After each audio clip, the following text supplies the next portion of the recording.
Hello, I'm attorney Paul Whalen from Afford Law. At Afford Law, we practice criminal and family law throughout Massachusetts. All of our fees are based on a sliding scale, which is based on your income. What that means is that the less you make, the less you pay for our services. Today, I want to talk to you about supervised visitation in Massachusetts. What is supervised visitation? Supervised visitation is when a parent has time with their child or children in the presence of another person. That person, that so called visitation monitor, could be somebody that's known to the parties, a friend, a family member, or it could be a professional such as a social worker. Typically, what happens is supervised visitation comes about when the parent, the supervised parent, is a danger or considered a danger to their child. So they are not a fit parent at that point, and they need to have somebody else present with the child to ensure the child's safety. Typically, we see these situations arise when the supervised parent is alleged to be violent in some fashion.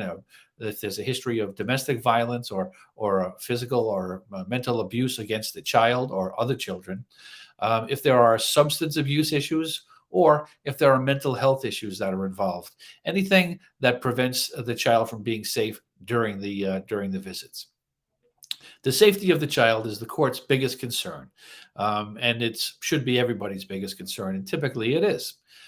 So what happens is the supervised parent has to meet with the child, as I say, with somebody else present, and it could be they can meet in a public place. They can meet at somebody's home, so like the other parent's home or a safe place, or they can meet at a facility where supervised visitations are take place on a regular basis. In any case, the court has to approve the location of the supervised visit. The court also has to approve the visitor, the visitation monitor. As I say, that person can be known to the parties or it can be a professional.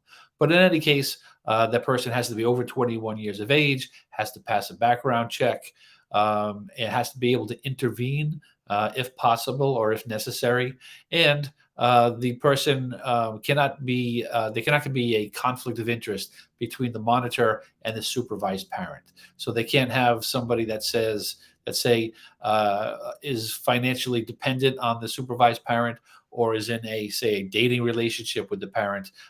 That's typically not allowed, but the court would look into that and make that determination. So what happens is the visitations take place, and supervised visitations don't have to last forever. A supervised parent can move from supervised visitation to unsupervised visitation.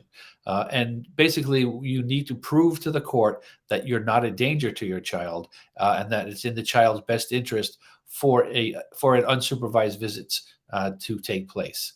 And you can do so by first attending all of your supervised visitations.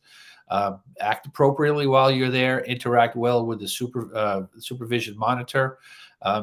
Sometimes the court wants to see that you have completed a program. So perhaps it's a substance abuse program or an anger management program or something along those lines, or that you are remaining drug and alcohol free, that you have a job, that you're maintaining employment.